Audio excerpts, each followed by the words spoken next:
I'm an IFBB pro. I won the Mr. USA in 2019, um, and then won the Atlanta and Chicago Pro last year, and did my first Olympia. Outside of that, I coach for a living. I coach other bodybuilders, do a lot of posing as well. And outside of that, I'm a father. And outside of those three things, I don't do a whole lot. But yeah, I got three little ones that yeah, that's life. I So mean, yeah, you say outside of that, you don't do too much. I feel like there wouldn't be very much time to do too much else. But right, with three kids, basically. that's a heck of a load already. Yeah, and they don't live with me full time. They're here 50% of the time, but still, I got to balance everything I do between that. So definitely would like to say that there's some people out there like that I've coached and stuff that they have their kids full time, maybe single moms or whatever have two kids full time, and they're working 10, 12 hour shifts and stuff, and bodybuilding. That stuff is pretty awesome to see. It's really incredible the people that I've talked to as well that have kind of like similar situations or just situations to where you would be like, if I was in that same situation, would I have what it takes? It's like these people are so inspirational to me. And it's like it's kind of it's so weird, especially comparing it to like today's day and age, to where you almost want to like take some of that from them and be like, let's divvy that up amongst the general population, maybe, Yeah, let's try to yeah, like get everybody else kind of to like that level where it's like no more excuses, just get it done. right. Yeah, for sure. There's some people that as a coach, I got to pull them back. I'm like, hey, let's do a little bit less and rest more. Yeah, they could definitely share some with some other people. Definitely agree. So how did you actually get into like fitness and lifting weights and stuff like that? So I started lifting weights just because I was playing football, and that's what all the guys that were good uh, were the strong guys, pretty much. I mean, um, well, I guess not always. There were some talented guys that hit corner, but yeah, my friends and the people I look up to whenever I was coming up, they lifted weights and were strong and progressed, pretty quickly, or in football and other areas because of lifting weights. And our head coach at that time was a 2 or 3 time powerlifting champion, state champion, and he just taught us the basics of the core exercises, and we just took it serious. And as I progressed and got stronger, I got better, and so that just kind of became an addiction for me. And I went and played college football, and when I got done with that, um, I wanted to keep doing something. I always felt like I was like still missing like that, the pinnacle of my potential. And so I that was about 2012. Men's Physique was created. I'm pretty sure it was that year, and Instagram got popular around that same time. And I just started seeing those guys, and for a couple of years, I just saw them, and I worked out and got more into it, and was googling stuff and looking all over the place. And eventually, after a relationship ended, I was like, man, I got to do something. So that one thing led to another, pretty much. It's interesting too, like getting into bodybuilding because it is like such this niche thing, there's not really like a push from the outside of bodybuilding to be like, hey, you should try this. Hey, this is an interesting thing. And a lot of times it's even the opposite of that. It's like, are you sure this is what you want to do? There's a lot of negative stereotypes that go along with it. For you, was there any like hesitancy from yourself at all, just because of maybe some stuff that you weren't sure about, or like was it just like let's go into this? Honestly, I was really naive about some of the negative things that come with bodybuilding at a high level, and so and I was pretty gifted genetically. I've been lifting weights for by the time I was done completely with sports, I had already been lifting weights for um, I don't know, 7, 8 years, something like that.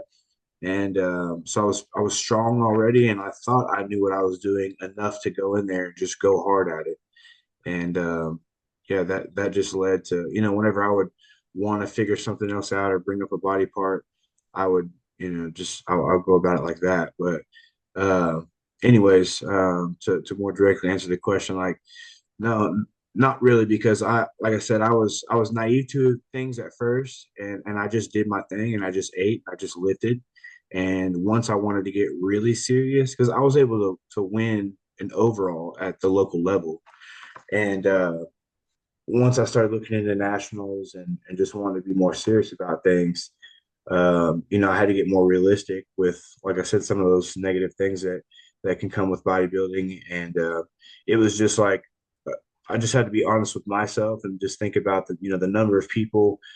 There's bodybuilders out there that have much better genetics than I do, and they're doing every single thing. That they're all the variables are there for them to be the absolute best. I mean, they won't miss a day of creatine, and so if I want to even be close to that, then I can't be stupid about it. Like I'm gonna have to. I don't want to waste years and years of my life just spinning my wheels thinking that I'm Superman for some reason, Yeah. basically. I think that's a hard thing to really look back on too, is like, oh man, I wish I would have done this or wish I would have done that. But for you, like looking at the training specifically, was there an adjustment period? Was it like, man, I thought like this was the way I was supposed to train, but to build muscle, it's a little bit different. Like, was there anything, or this maybe isn't like, as I'm not feeling the same like when I'm lifting or even afterwards? Like, was there any adjustment for you just switching up the training from like sports to more hypertrophy and bodybuilding? Um, well, yes and no. So obviously the styles have to change, and there's many different ways to go about a certain objective. Maybe bringing up a body part or whatever, and it's going to be different based on that person's genetics and a whole number of other factors. Maybe they do something for a living that may interfere with how they grow or whatever. Um, but I think that the biggest factor amongst all training is just the level of effort. And that was one thing for me that you know, part of it was that I just always wanted to just, if I started out lifting with people and I was always like, a show off, I guess, like I'm low key about it, but I wanted to do my best and just show whoever is like my coach or whoever it is, like, yeah, he's going all out. And so that's something that always stuck with me throughout whatever type of training I did, because really the only thing that really changed was just doing a lower or a higher number of reps, maybe some more volume. But then I learned later on as I got bigger, or wanted to bring up a different body part or a different chain, if you would. Um, I learned that it's not just about a different number of reps. Like you may have to just stress that body part in a different way. You may have to change, mechanically how you're loading the body in a certain way or whatever. So I wouldn't say too much of a change. I just had to keep adding more and more and more and more knowledge to uh, uh, and applying more knowledge to what I was doing. So.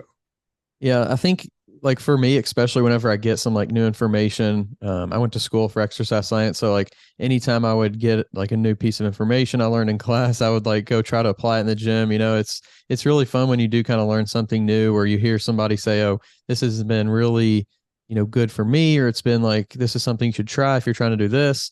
Like that to me is like one of the most exciting parts about training is how the body does respond. And I think it's really cool that you can go from like building muscle and being like really big. You have people who are just massive giants, right? Then you have people who are also like running marathons and just a few hours. It's just crazy how we can like adapt the body in so many different ways. Yeah, it's super interesting. And it's funny that you say that because I always did so much, I tried to learn so much on my own, and I never really hired coaches or trainers until later in life. And so exactly what you said, I would learn something new and try to go apply it. So it was really cool, and I learned a lot.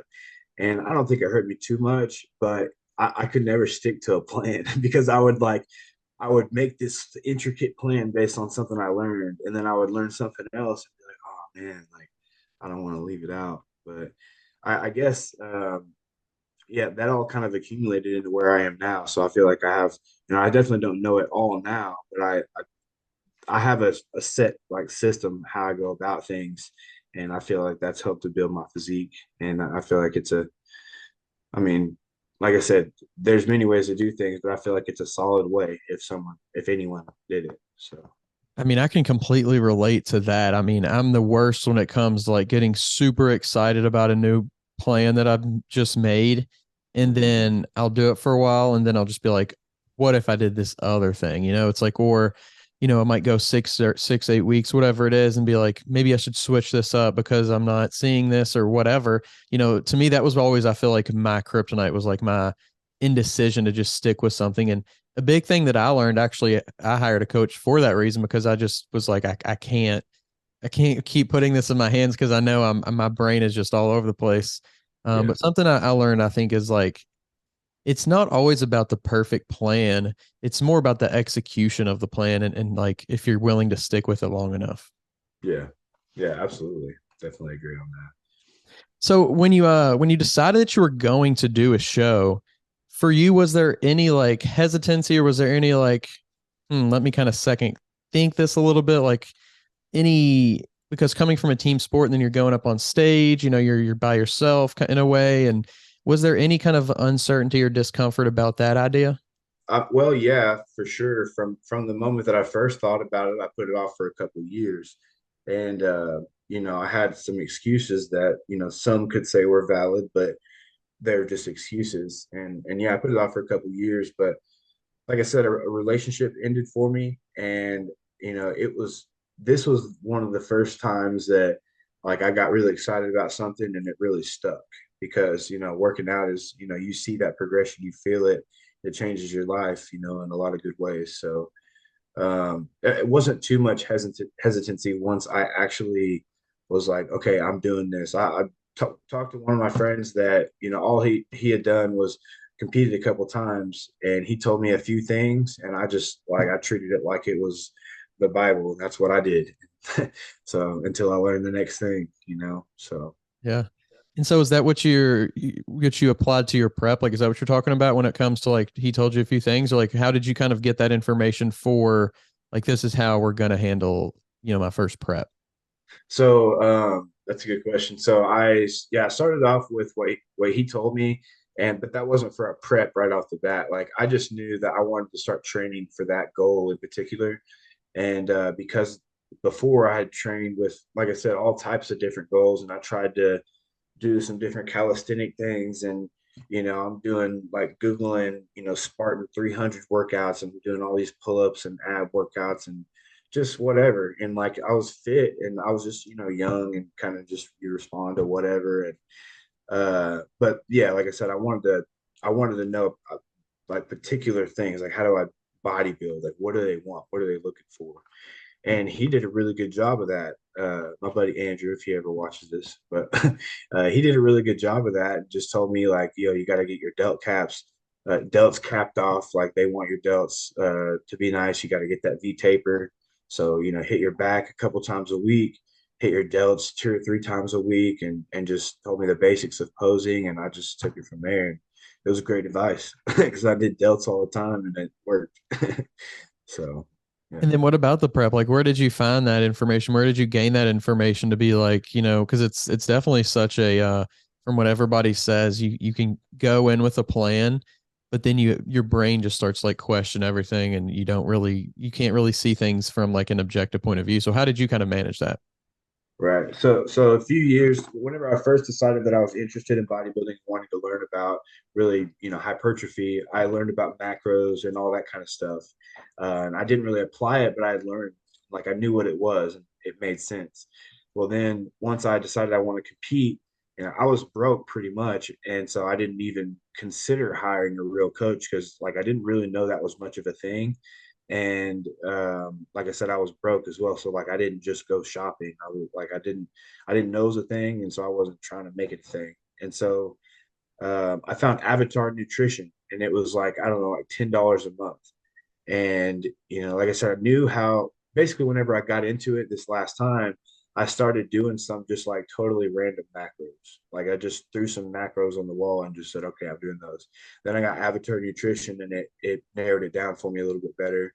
And I just kept following that. Like I just kept dropping my calories down to get leaner, and I was eating freaking protein bars and bagels and like just I mean Panda Express, like but it worked pretty well, like decently for what I was doing. I don't even remember if I did any kind of carb up or anything like that, but I remember right before the show, I remember drinking Gatorade because I spilled some on my tan. And I'm thinking back to like, why am I just randomly drinking Gatorade before I go on stage? And like, I don't know. But I did some funny things coaching myself. There was another show. I got my natural pro card in 2018, the OCP actually. And prepping myself for that show, I I sort of took the same approach, but at that time I thought I had it figured out. I was using a macro calculator and doing it myself. And to carb up for that show, I ate a bunch of Panda Express white rice and teriyaki chicken. But then I also had a bunch of pancakes from IHOP. And like, that's not the worst thing in the world, but it's definitely not what I needed at that time. And then I got the bright idea from somewhere to drink some alcohol. And anyways, it did not work out well at all. So I learned some very interesting things about what you find on the internet, how to prep yourself. I feel like the best lessons that you really learn are the ones like the mistakes that you make, and you're just like, okay, when you can see that that was the thing, like now we know not to do that. It's just such like a big eye-opening experience for like how to move forward. And I think those kind of lessons are almost like irreplaceable. Absolutely. I'd agree because some people, they might not do all those things and they might not be as stupid about it, but some of those things still happen pretty often. So, yeah, you definitely learn what not to do with people. And somebody comes to you to coach them and they're like, my last coach did this and I look like this. And I'm like, okay, well, this is an easy fix. So, yeah. What point did you feel like, this bodybuilding thing is is for me? At what point was it like, okay, or did you kind of go into it with like this sense of, did you want to be competitive about it, or was it more of like this thing to where I just want something to kind of to do? I'm a competitive person, but it's not necessarily about the placement. Like, how did you go into it? At what point did you kind of flip that switch into, I want to, really try to put them all into it to win? Whenever I very first started and said I was going to compete, I remember I was like telling my friends, like I said, I was naive to things whenever I first started. I was telling my friends, like, I'm going to be on the Olympia stage, give me a couple years and I'll be right next to such and such and whatever. And, and then I went ahead and competed and like I said, I prepped myself and it was just a random bro style prep, some macros involved, a little bit of science, I guess, but um, that gave me a taste of it. And I just, there's this girl, Callie, that just a friend of mine's that lives around here. And I remember she was just cheering for me, I think, because nobody else was cheering for me. And I just felt special. I was like, this is dope. Like, I like being on stage. And I guess I got bit by the bug or whatever. And then I just wanted to really improve on it. So the next time I did a show, I was planning to do a show the next year, and I knew I wanted to find a coach, but I was just kind of being hesitant on it. And uh, basically, I won that show. I went into that prep and I won that show, and I did men's physique at first, and I thought that was my thing. And I did classic physique as well, and so I got second in men's physique, but then I won the overall in classic. And I was like, dang, I guess this might be something. And then there was a local coach and trainer as a judge at the time, Gina Davis. Um, she's actually Steve Kuklow's coach. But she had messaged me or something on Instagram. She told me, like, just stop worrying about men's physique. And I was like, okay, I guess you're right. And so I got interested in nationals because I had won an overall. And there was also a local kid that had got bodybuilding is not super popular around here. Like, I'm the only male Olympian ever from Oklahoma. And Wow.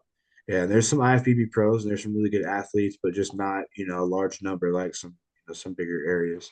But anyway, a local kid was placed like one place away from his pro card.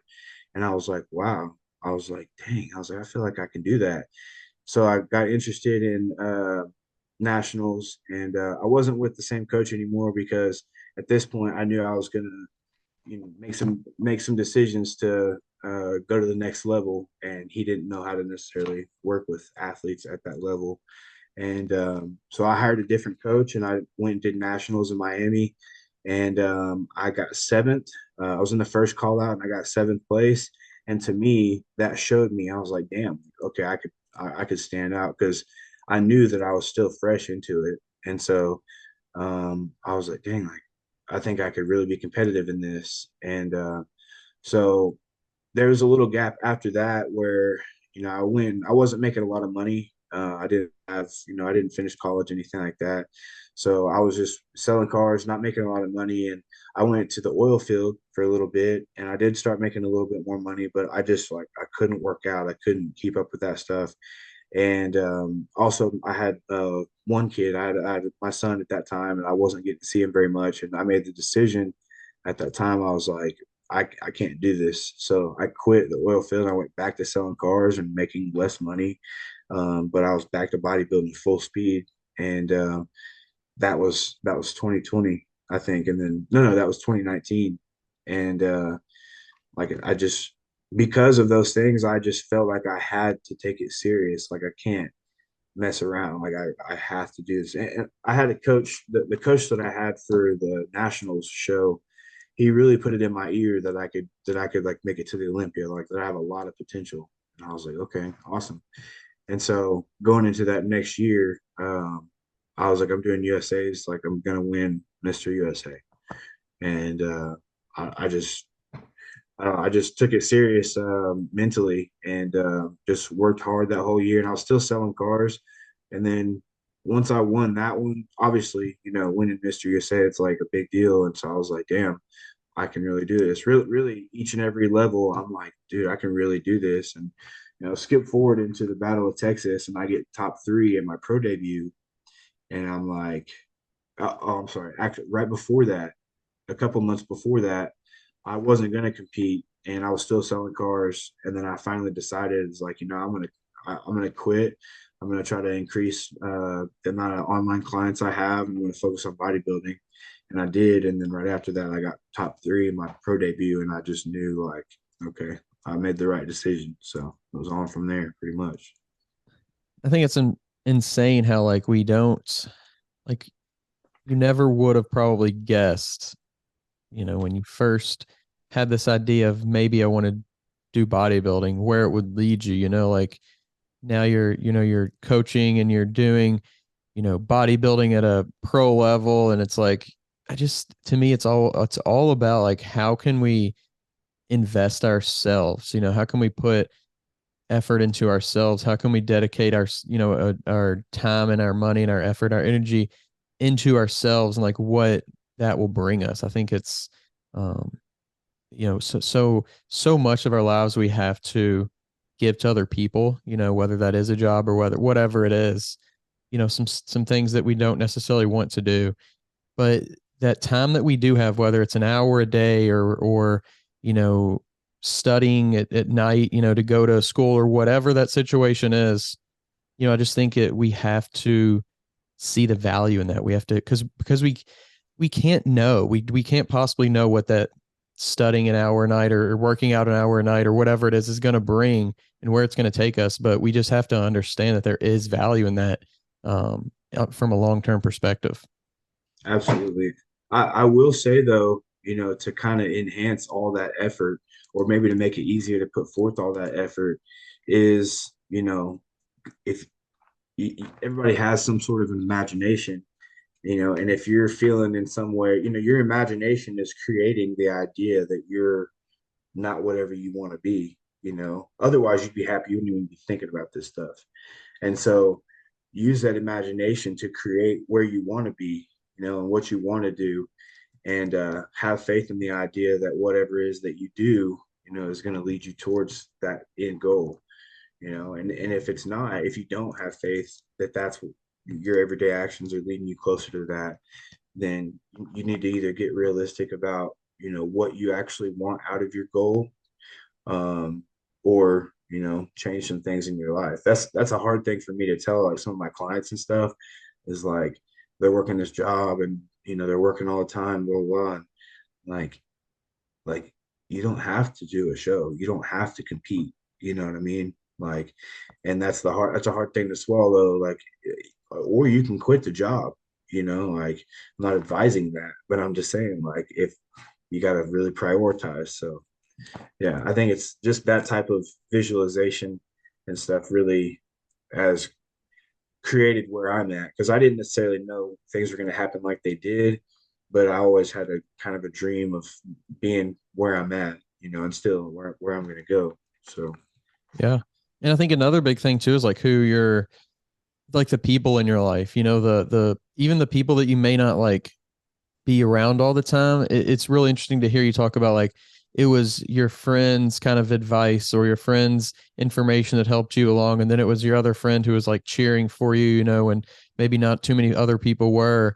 And then you have this like person message you and say, "Hey, this is more what you should focus on." And then this other person say, "Hey, this is, you have the potential to be in this position if you keep on doing this stuff." Like it's so powerful, even just like the things that we don't maybe see as like being influential in someone's life, like simply a message on Instagram or a comment on a post, sometimes even from the right person can like give you that thing, it can give you that either advice or that inspiration to just like go that extra mile and achieve what maybe sometimes you felt like wasn't possible, but just, from where you might be in that certain position. But the people around you though, they play such a powerful role.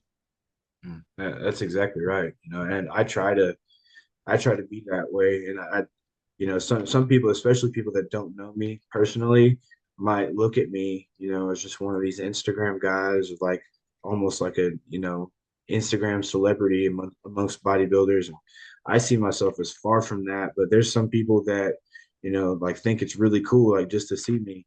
And, I want to talk to them. I want to be cool with them. I want to teach them something because, like, like you said, that might be their thing. And you're exactly right. I have always been influenced by people my entire life to be more or to go the extra mile or to do what I said I was going to do. So definitely. You're talking about like this experience of really like a tough time. Like I can only imagine like mentally, it's like, do I do this? Do I stay with this job where I am making more money and I feel maybe more financially secure in the moment? Or do I go back to something else where it's not as financially secure, but I can follow my passion and potentially create this future? For you, was there ever any doubt that bodybuilding just like maybe I should just give this stuff up? Maybe this thing was a fun ride. Like was there any of that? And then how did you, like, what drove you to just be like, you know what, this is the thing? I guess I just feel like I just need to be somebody. I need to, that I haven't completely satisfied whatever it is that I guess I don't know. I guess that's the real answer. I don't know, but there's just something in there that's just telling me that, you got to keep going. There's, you know, almost like, man, I need to memorize this line because I keep telling people this, but Drake has a song, and I can't remember the exact line, but he says something about anxiety is a drug that gets the job done or something like that. And it's just funny because I'm like, dang, like, yeah, I really relate with that. Like, basically, I'm sitting around, feeling like a piece of crap, and I'm like, I need to do something. So let me commit to something. Next thing you know, I'm in a prep. Like, I don't know. So, but yeah, it's really just, I guess I'm just not satisfied with. I don't want to sound negative, but I guess I'm just not satisfied with me yet. You know what I mean?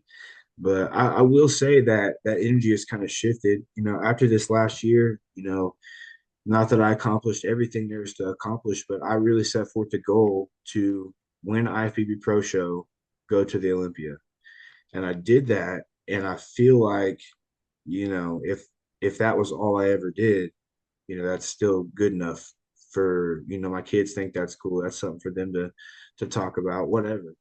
And now I really have shifted, and I noticed that I'm like scrolling through people's pages that coach other athletes, and I want to really try to spread my knowledge and experience in that way because, like I said, Oklahoma is a little bit smaller in that sense. So I would that's my real interest now. So, but again, just overall, it's always just me wanting to be better, wanting to do more. Not any particular traumatizing moment or anything, but I was poor, whatever. But tons of people are poor, like when I was younger. But it's Yeah, I just want to be more. This podcast is sponsored by Smoking Gun Coffee, a veteran owned coffee company that strives to give back to those in need. Don't forget to use code TWR10 for a 10% discount at checkout. If you're tired of searching for a coach or trainer, somebody who knows what they're talking about and has experience, make sure you go check out the new Coach's Corner on weightroompodcast.com. You can find quality, qualified coaches to help you achieve your goals, whether that's in bodybuilding or just general fitness. Stop wasting time and start achieving your goals today. The link to the Coach's Corner is down in the description below. Yeah. And I think it's bodybuilding really is this community where there is so much of that where it's like I just want to see what I can do with my life. It's there's all kinds of examples of what that doesn't look like in the world, but I want to set the example of like what you can do and inspire somebody to, be a little bit better than they were yesterday. I just think, bodybuilding and fitness too, but bodybuilding kind of takes it even to another level and another extreme of like, what can we achieve if we really like, if we almost like delete all these distractions and delete like all these things that aren't helping us and we put in instead like, you know, getting quality sleep, taking care of our bodies, taking care of our minds. And I think that's definitely an overlooked aspect to bodybuilding is the mental side of it. But man, I just think there's so much potential for bodybuilding to be a like a cornerstone of some like without even competing necessarily can be just like a cornerstone to someone's life and like how it can aid in making it better. Yeah, I would definitely agree. I have, quite a few lifestyle clients that I coach, and I treat every single one of my clients the exact same, as far as how we're tracking data and stuff and making changes and stuff like that. So I think it could definitely benefit pretty much everyone because it just doesn't have to be bodybuilding necessarily, but just improving in whatever way. So Definitely. Yeah, just getting a little bit better and not settling. That's to me it's just like it's almost a no-brainer. And sometimes that is hard to like connect with someone who doesn't share that same sentiment. You almost have to like figure it out. It's like, well, what do you do instead, or like what motivates you to, and you're just trying to like find it. Sometimes it's so hard to really connect with somebody who doesn't, share that same value of like constantly improving. right. Yeah, definitely. A lot of people just totally like think bodybuilders and even people that work out at all, they think that they're just crazy. So Certainly. So whenever you got to step on that pro stage for the first time, just that experience in general, how was that first? Tell us a little bit about that. Like, was there any intimidation, like any like, oh man, look at these crazy athletes, that I'm about to compete against for the first time, or were you feeling, what were your feelings? What were your emotions? so yeah, there's I mean a little bit of everything, but I feel like being backstage, you always see guys, it doesn't matter, how big you are. I've heard from all different sizes of guys that when you're backstage, you're looking around at everybody and you're like, damn, everybody looks great. And that's when the body dysmorphia is at its highest state, and you're sitting here thinking that you look terrible. And I learned at USA's, like I said, I felt like that all the way up, but at the local shows, I was like, it's not that serious. So I don't know. At USA's, I was like, damn, I'm about to get destroyed. And I go out there and win the overall. I was like, okay, it's a little bit different. So when I got to the Battle of Texas, you get the list before you compete. And so it's like I know who's competing. Um, and then like I was also with my coach Cameron Cheek and his athlete Jarek. Me and Jarek both competed at that same show, and us all being together for most of peak week in the Airbnb. Our energy was really really good. We were both looking really good, and we just had good vibes. And really there wasn't too much intimidation at that point. Like I said, the normal thing is looking at everybody like, damn, they look good. But I started learning how to really like get myself in a mindset of just like basically when I notice that there's some sort of anxiety or I'm nervous or whatever, that I can't remember where I heard it from, somebody's, motivational speech or podcast, that emotion is the same thing as, the excitement or adrenaline or whatever. And you just have to recognize it and, kind of handle that. And so that's what I do. And I'll just put in some music or listen to whatever music it's on. If Freddie Nadeau is DJing and it's some good music, then I'll just, be bobbing my head and just vibing out, and I'll start talking to guys. And, I really think that's something, is to like make these guys human.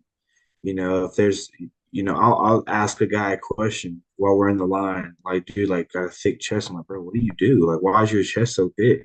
And he starts talking to me. And whenever you come at somebody like that, a lot of the time, like, they don't want to be like, oh yeah, my chest is the best. And so they're instantly gonna be like, oh man, no, it's no big deal. So instantly they're human, and you're just not scared anymore. And you just, that emotion is still there, but you just got to try to maintain that excitement versus nervousness, and just like take it in and just be excited. And so yeah, once I actually got on stage, I just felt like, just the warmth of the stage lights and just everybody looking at me. And I've always been somewhat of a performer, and so that posing routine, both posing routines I did for that show turned out really well.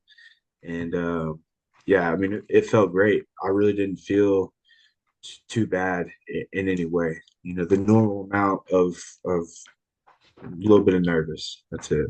Having that first experience like that, when you get off the stage and when everything's kind of settled down a little bit, was there any thoughts of like, man, I did really well and we kind of had this great preparation, but where do I go from here? Like, how do I continue this? Like, how do I even improve on this? Was there any thoughts of like that? Not really, not really unanswered questions, because we knew where we could improve. That prep, we really only prepped for like 10 or maybe 11 weeks. And there was multiple things that we knew we could improve on, just spending more time together, getting to know, what I need to work on. Physique wise, I knew what I needed to bring up and stuff, and had room left in the weight cap. So um, now I was excited for the future. I was really excited, and I always had aspirations to make it to the Olympia. Like I said, my goal is to win a pro show. And I think it was because I had seen, before I did the Battle of Texas, I had seen a buddy that ended up, he did a show in at that Miami National show I did. I saw him get his pro card there. And then right after the next year, he won the Battle of Texas and qualified for the Olympia. And I was like, dang. I was like, this guy could do that. I was like, I feel like I could do that. And so again, I just had that belief that I could. So it was easy to, not easy, but when the hard things came up, it's just, that's just, you just push through it. Like, there's not really another option. That's just what you do. So Yeah. And did you said you like, had these aspirations, you wanted to step on the Olympia stage. Was there a specific timeline for that, or was it like, let's just keep kind of taking this as it comes and, putting in the work, and when it comes, it will come?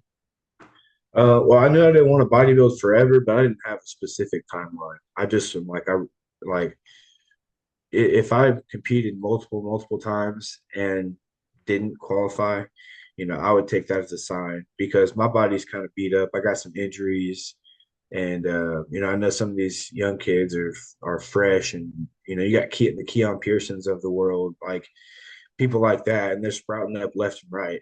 And so if that would have kept happening, I would have quit. But I just wanted to get it done soon. I Gotcha. knew I could. So And what is that feeling? Tell us a little bit about, what that's like most people, they say most people don't really even have a goal. And then the ones that do, it's even fewer of those people who really ever achieve that great goal. So kind of tell us a little bit about what that felt like. it felt really good. And it kind of took a while to really sink in. But like after I won the second show, I was messaging people back on Instagram, people just telling me congrats or whatever. And one of my friends and clients, he had messaged me kind of a long message about how I inspire him and stuff like that. And I always, like, not even on purpose, I'll kind of like put myself down and be like, oh man, like if I could do it, you could do it. Like, it's no big deal, like whatever. Like in the middle of my response, like I thought to myself, like, you know what, like this might be his goal. And like I'm gonna make it seem like, oh, it's nothing. You know what I mean? It's no big deal. and like it's his all-time life goal. I'm like, you know what? That's pretty badass. Like, I need to appreciate that. And so from then it really sunk in, and then like after a few weeks after, I was able to go and be at North Americans and see a bunch of people, and they're like just treating me like I'm somebody special. And to me, I'm still not somebody special, but it is a cool thing that I did. So yeah, it's really fulfilling. Like I said, if I didn't accomplish anything else, I wouldn't really be upset about it. And is that bizarre to like have, have that kind of fanfare and like people wanting to meet you and excited to meet you and like because like you said, I feel like day in and day out, we in a lot of ways we don't see ourselves change. We don't see the physique changes or the mentality changes, but people do, on a grand scale, people do, and they get inspired and motivated by us sometimes. And so how does it feel to like because at one point you're and you still probably are, you still probably do look up to people, you still look up to bodybuilders or whoever else, and you're thinking, man, it'd be cool to have those achievements, or it'd be cool to, be meet that person even or whatever. And now that same kind of thing is happening to you. Yeah, absolutely. It's definitely weird. Uh, but again, like I tried to keep it in perspective, that some people, it might be a really big deal to people. And I don't want to take that away from anybody, but it's just that, yeah, I see, other people that, maybe they're in the NFL or whatever, like they're humans too, you know what I mean? And so it's just kind of like I said, I try to do a good job of keeping it in perspective and like just being really nice in perspective. And like if like try to be that's one thing that's changed since just getting a pro card and then being like an Olympian is I feel like people are like watching me like at everything I do all the time. So like I have to set a good example and I gotta go hard all the time. And so which I'm not mad at, it keeps me in check. So Yeah. But does it almost feel ever like there is like an added pressure to that, this thing that you put yourself in the position for that, of course, but like you didn't necessarily like ask for it per se, right? So like does it ever feel like there's this added pressure because people are watching what you're doing?